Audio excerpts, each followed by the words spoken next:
Welcome back, Careblazer. In today's video, I'm going to share with you something that many people do to their loved ones with dementia, and a lot of times it ends up causing a negative outcome. Now, you yourself might be doing this with your loved one with dementia, and you have no intention of creating harm or making your loved one upset, but you just might not realize that this simple thing often does lead to your loved one feeling sad, frustrated, or even embarrassed. So I'm going to go over that in this video. Now, if you're just tuning in to Careblazers for the first time, welcome. I'm Dr. Natalie, and this is the place where we talk about everything dementia so that you can feel better informed, better supported, and under better control in caring for your loved one with dementia. You can hit that red subscribe button on your screen, and you can download your free Careblazers survival guide to help you in caring for your loved one with dementia.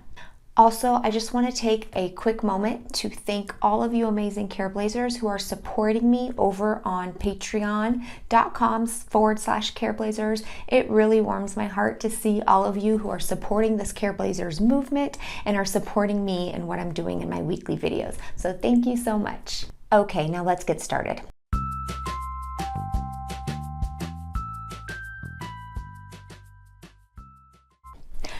Now, be honest here.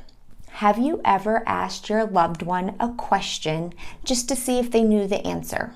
Now, not a question that you genuinely want to know the answer to, but a question you already know the answer to. You just want to see if your loved one with dementia also knows the answer to it.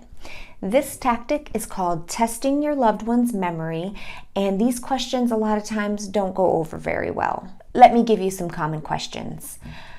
What day is it today? What did you do yesterday? What did you have for breakfast this morning?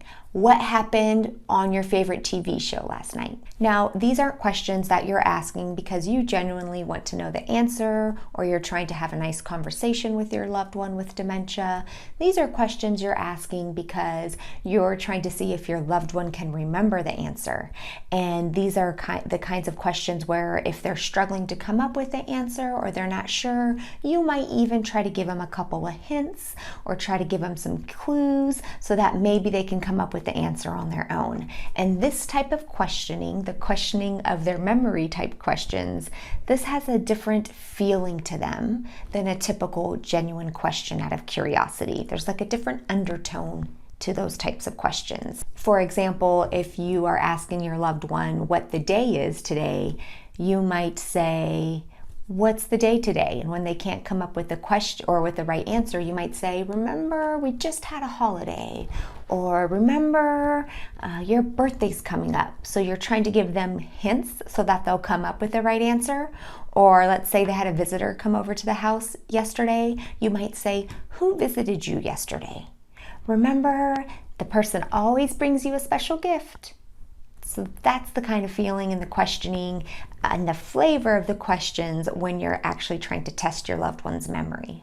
When you ask these kinds of questions and your loved one isn't coming up with the answer that you want, so you're continually giving them cues or clues or letting them know that's not the right response, it often leads to embarrassment from your loved one. A lot of times it could even lead to them feeling sad or frustrated because they can see that they're not giving you the response that you want or they're not coming up with a correct answer. If you do happen to be asking your loved one a question out of genuine curiosity and you realize your loved one doesn't know the answer or isn't coming up with the right answer, it's okay to find a way to move that conversation on without going into and getting sucked into the reflex of testing their memory or questioning them. So for example, if you ask them who came to visit the other day and they weren't able to remember, you can say, "Oh yeah, I think it was Julie. She always brings you a nice gift. Isn't she so nice?" And then move on. So you don't have to feel like you need to constantly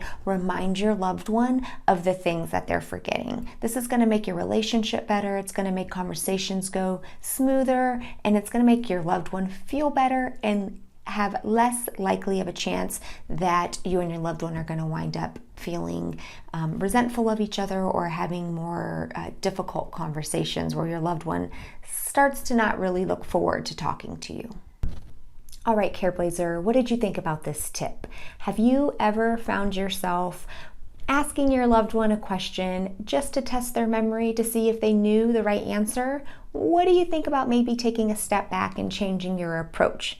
I would really like to know what you think. Leave a comment below this video and stay in touch in between YouTube videos by hopping on over and requesting access to the Careblazer community on Facebook.